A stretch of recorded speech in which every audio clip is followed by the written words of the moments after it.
Hello, friends, witches, wizards, and muggles. Oh, wait. I'm not Cherry Wallace.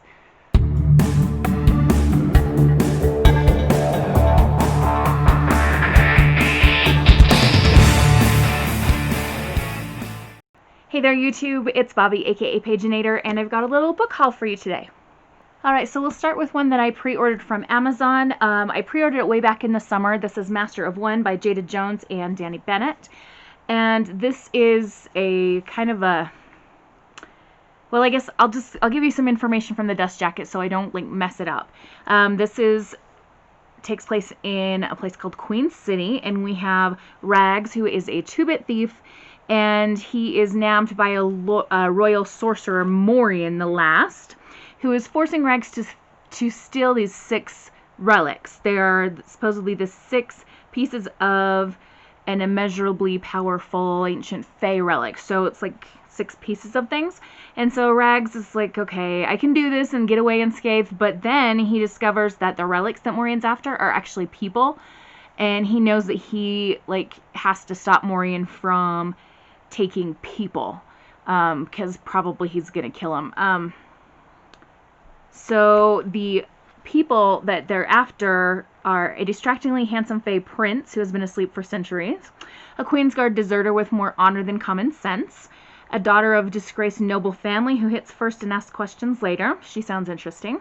A deceptively sweet-natured prince, a member of the underground resistance, neither trusting or trustworthy, and Rags is the 6th one. So this just sounded super interesting when I first heard about it, and so like I said, I pre-ordered it quite a while ago, and it arrived today. Up next, I have books that I ordered from the King's English Bookshop. You heard me talking about this bookshop in other videos, I'm sure, and back in late September / early October, I asked you to support them because they were struggling, and so there's lots of things been happening, and thank you to everyone who did. I immediately went on and ordered some books, but I was too dumb to realize that one of the books that I ordered was a pre-order, and so I've been waiting and waiting because they were going to ship all the books together, and so the box has arrived. So we'll start with the first one, which is The Accident Season. This is by Maura Fally Doyle, and this was recommended to me by the TBR service. I think it's through Book Riot, is the parent company, but it's a service you can sign up for.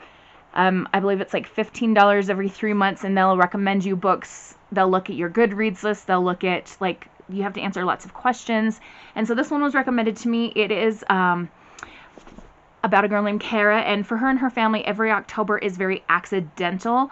So that is the accident season for her family. And it says, but this accident season, when Kara, her ex-stepbrother Sam, and her best friend Bee are 17, none of that will make a difference because the lines between fantasy and reality are starting to blur, and some secrets are threatening to be revealed. So I don't know a whole lot about what's going into this story, but it's supposed to be spooky. And when I called the bookshop to check on my order one time, the girl that was helping me was like, oh, this book is good, you're gonna love it. So I'm super excited for that one. The next book is Poison by Jennifer Donnelly. This was the pre-order one that I had to wait for. This is a Snow White retelling.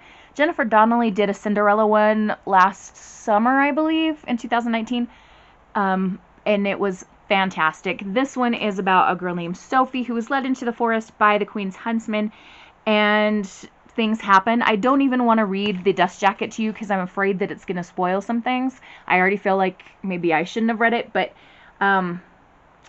yeah, it is a Snow White kind of reimagining, and I'm super excited for it. Up next, I have Cinderella is Dead. This is by Kaylin Barron, and it is a Cinderella reimagining thing.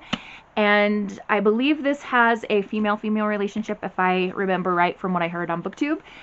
This is about how, 200 years after Cinderella found her prince, now all the teen girls are required to appear at the annual ball, and the men of the kingdom select their wives based on the girls' display of finery, which sounds like a horrible, horrible thing to do.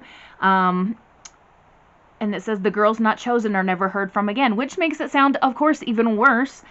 So 16-year-old Sophie is our main character. She really would just rather marry her childhood best friend than do this whole thing. But she ends up meeting up with Constance, the last known descendant of Cinderella, and her stepsisters. And together they are going to try to bring this toxic thing down. I wish them good luck, and can we just take a minute to appreciate this beautiful cover? Alright, next we have Jane Steele by Lindsay Fay, and this is a take on Jane Eyre. Can you tell I was in like a retelling kind of mood when I went shopping on the King's English website? So this one is about a girl named Jane Steele who is an orphan, and she discovers that her aunt has died and her childhood home has a new master, Mr. Charles Thornfield. And he is an army doctor who's returned from the Sikh Wars, and he is seeking a governess for the 9-year-old ward in his care. This is, again, going to be a redo on Jane Eyre, which is one of my favorite classics of all time. Ugh, I just adore it, so I'm super excited for this one. Alright, so the last one I ordered from the King's English is Rules for Being a Girl. This is by Candace Bushnell and Katie Cotugno, and I've heard so many good things about this book. On the back, I would like us to appreciate, there's this kind of list of rules. Remember, girls, put a little color on your face, shave your legs, don't wear too much makeup, don't wear short skirts, don't distract the boys by having a body, don't be one of those girls who can't eat pizza, you're getting the milkshake too, whoa, have you gained weight, don't get so skinny your curves disappear, and just on and on about these ridiculous rules that girls are supposed to follow. Our main character in this book is Marin, and she's like a star student editor of the school newspaper, and she is hit on by a teacher in the school, and she's devastated. It was a teacher she admired, and no one believes her when she works up the courage to tell the administration, which just makes me want to like throw things. You believe the victim until it's known otherwise. That's just what we do. Anyway, so Marin's not going to back down, and it says here she uses the school newspaper to fight back, and she starts a feminist book club at school. She finds allies in the most unexpected people, like slutty Grey Kendall, who she'd always dismissed as just another lacrosse bro. As things heat up at school and in her personal life, Marin must figure out how to take back the power and write down her own rules. Yes, amen, sister. Holy cow. I am so excited for this one. And then lastly, we have the Once Upon a YA Book Club box for the month of October. Yes, it's like over halfway through November. They had a delay. It's happening all over the place. Anyway, I'm not a regular subscriber of this. It's just every once in a while I feel like ordering one. And I wasn't even going to film this, but then I thought, well, I'm doing a book haul today. I should at least show what the book is in here. And if you haven't ever tried Once Upon a Book Club, they have an adult and YA version, and it's super fun. They have a book, and then you have to open the gifts as you read. So I can't really open all the goodies and show them to you because I need to open them as I read the book. Unless it's a book I've already read, in which case might as well open them now. We've got a little newsletter in the box, and there's always a card with a quote from the book. So this says, "Some truths are better left unsaid. Sarah Goodman Eventide." So that is what our book is. This is not a book that I'm familiar with. Ooh, it looks spooky. Look at that. So I can definitely see why this is an October pick, because there's a ghost on the cover. October's all about spooky, and even though we're now out of October, I'm okay with a spooky book. Let me find out what the story is. Okay.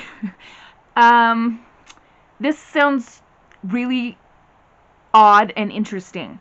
We're in Arkansas in 1907, and it says, when their father descends into madness after the death of their mother, Verity Pruitt and her little sister Lila find themselves on an orphan train to rural Arkansas.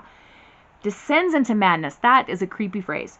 In Wheeler, which is the town in Arkansas, 11-year-old Lila is quickly adopted, but 17-year-old Verity is not. Desperate to stay close to her sister, Verity indentures herself as a farmhand, but even charming farm boy Abel Ashley can't completely distract her from the sense that something is not quite right in this little town.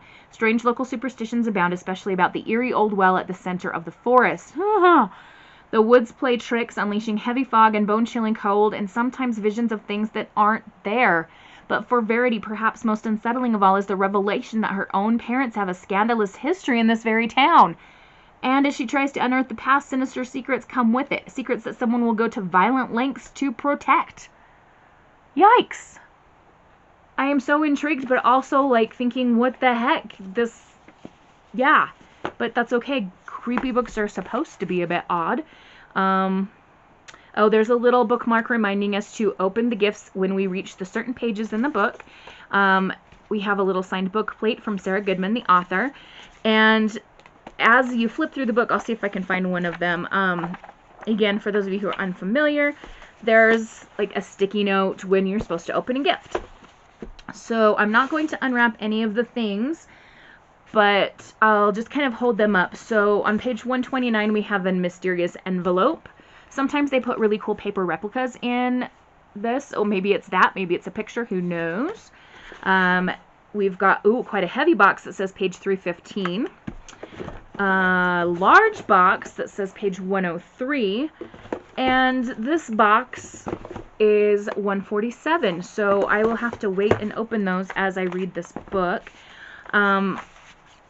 If I feel like I want to do like a dedicated review for this book, I will also include the items that I opened. Or if not, maybe I'll just like post them on Instagram or something and just have them all in a picture once they're open. So I should wrap this up because I have got some work to do on my NaNoWriMo project, and I've been reading 10 Blind Dates, which is the cutest, funniest book I've read in a long time. So I want to get back to that. So you guys all have a wonderful and bookish day. Happy reading. Adios.